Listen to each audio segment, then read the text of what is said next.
All right. All right, yo, yo, what's up? What's up? Welcome to your Everyday Rich podcast. All right, We are yep. your hosts, Jen and Jason, um, what are we talking about today? Oh yeah. we are we are answering the question. Yeah, we got some questions here on some um,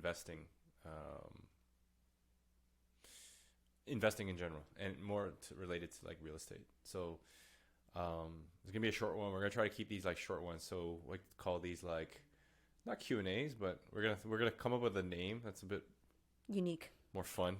Yeah. So we got ideas like shoot our way. So the question of this The- session or this podcast is real estate a passive investment? Yeah. Is real estate investing passive? Yeah.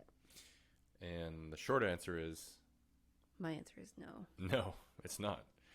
And you may be hearing things on YouTube, Instagram that real estate is passive. It can be passive. And all you got to do is just buy a house, collect rent payments, And you're done. and you're donezo. Okay. That is like the most furthest from the truth. I think people get that notion because most people, our normal way of getting income is our 9 to 5. Mm-hmm. We trade time and then we get paid for Yeah. the hour that we work. Yeah. Right? That's how we get paid. Yeah. Right? So that's why I feel like when people think, oh, yeah, you just buy a house and someone pays for it, it's like, oh, it's passive because I'm not actually working at that house. Yep. Right? And it's absolutely true. Yeah, you're true. Like that notion of that, money just comes in, and that you pay your mortgage, the tenant pays the mortgage down. And it's done. In some essence, that is, yes, that is true. Because I'm not working at that house. That's I'm right. not spending 8 hours Yeah. at that house. Right?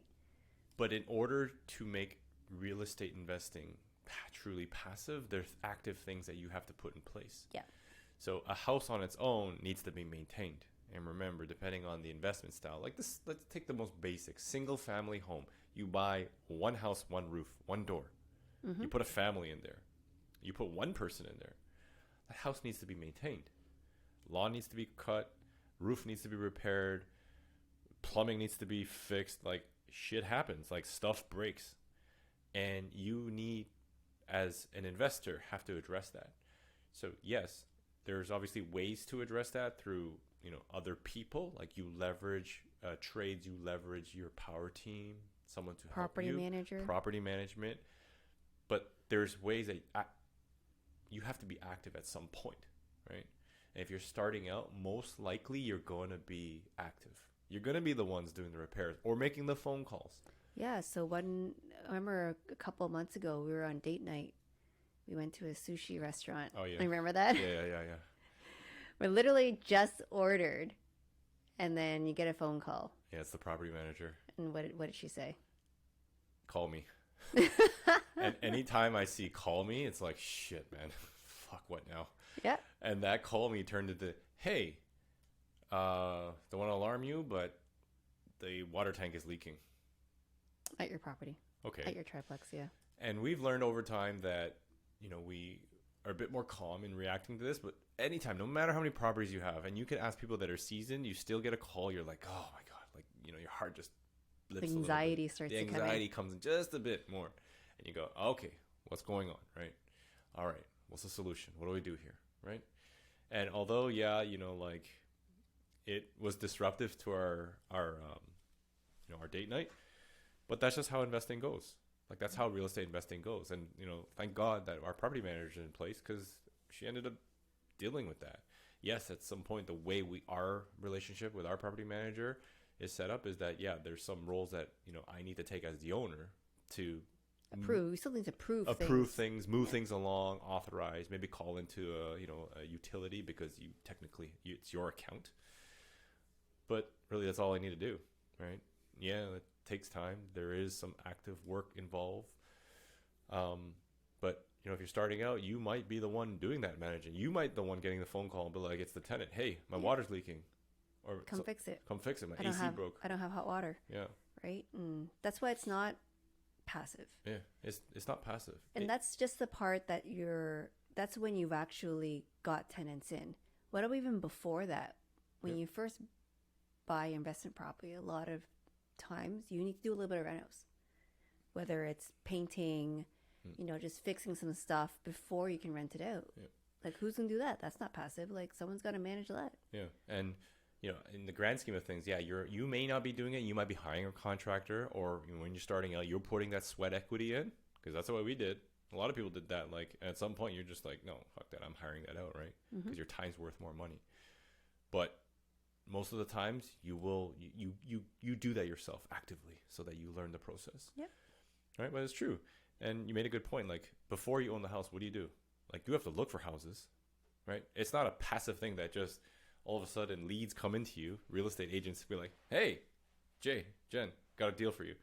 No, there's steps that you had to actively put in place to get that to happen. Yeah. And same thing with, at some point down the road, when you manage a portfolio of properties, you put in systems and things in place that allows you to be passive now, where you're just authorizing checks.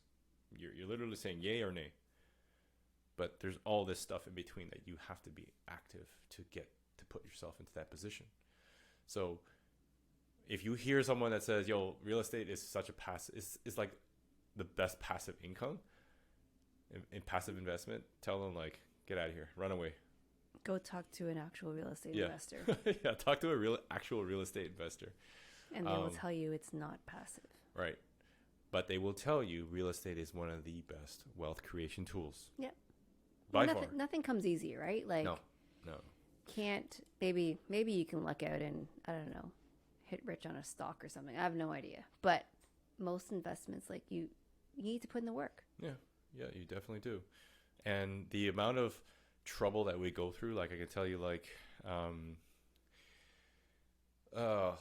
so we did student turnover at one of our student rental properties, and you kind of create this system that every year it's the same thing, right? And you add a few things, you learn a few things every year, because every student's different, every group is different, and the clients are the parents.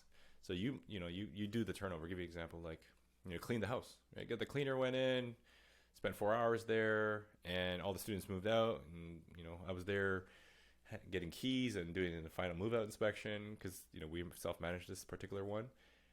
And then, like, yeah, all right, looks good to me. And guess what happens the next day? Get a call. I get a phone call from a very upset lady, very upset mom, about the cleanliness of the student rental. I'm like, oh my god, I'm kind of insulted here. Like, you insulted me. because our cleaner went in. Like, I was just there. I saw it with my own eyes. Like, what are you talking about? Anyways, right? But that's part of, there's some active pieces in there where you're managing clients. You're managing expectations with your clients, whether it's the parents paying for the students or the tenants themselves. Mm-hmm. Right? So ultimately, like, there's some sort of active portion. Yeah. It never truly is passive. But just know that when you do it enough, it can feel passive at times, because people will tell you, like, oh, it's easy. Like, it really is easy, because if you do it over and over again, you have a big portfolio. The picking up the phone call becomes less strenuous every time you get a call. You know why? Because you have processes and systems in exactly. place. So every time you give it a leak, you know exactly what plumber you're going to call. Yep. Right? Every situation, not every situation, that's kind of exaggerating, but most situations, you know what to do because you've done it before. Yep. Or you know the person to contact to help you, to fix it. It's just like figuring out a task, like a new role at your job, right? If A happens, do B. Mm-hmm. If C happens, call D. Yep. Like, it's just binary, right? And at some point, it's a bit more complex than that. But really, that's what it boils down to. This is some sort of active role in there. So we do want to debunk that whole thing. It is not passive at all. So, but yeah, and that's pretty much it, I guess. That's what we wanted to answer today. Yeah, we want to answer that. Keep it nice and short.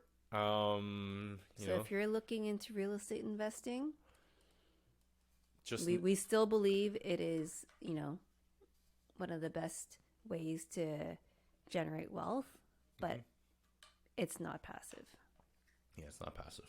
Not at all. You just got to do the work, get your systems and processes in place, and it can be done. Yep. And then another episode, we'll talk about what is the most passive investment you can get. Okay. Ooh, I love that one. I love passive investments. The most passive, not 100% passive. Okay. Like that's my favorite passive actual passive investments. All right. Another idea too down the road. Okay. But yeah, anyways, like and share, comment, share it with someone. If this was nice and short and sweet and found some value, hey, post it on social media, give it to your auntie, give it to your uncle, give it to your best friend, whatever. All right, spread the wealth, spread the word. We're here to help you navigate some of these tougher questions that you get in investing in your journey to financial freedom. And DM us if you want to talk more about it. Yeah. And all while we navigate all these like funny cultural norms, right, that we have to deal with. So, all right, man, that's it. Nice and sweet. Okay, next time. Peace. See ya. Your Everyday Rich podcast is presented solely for general information, educational, and entertainment purposes. Any such information or other material should not be construed as legal, tax, investment, financial, or other advice. It is not intended as a substitute for the advice of a qualified professional.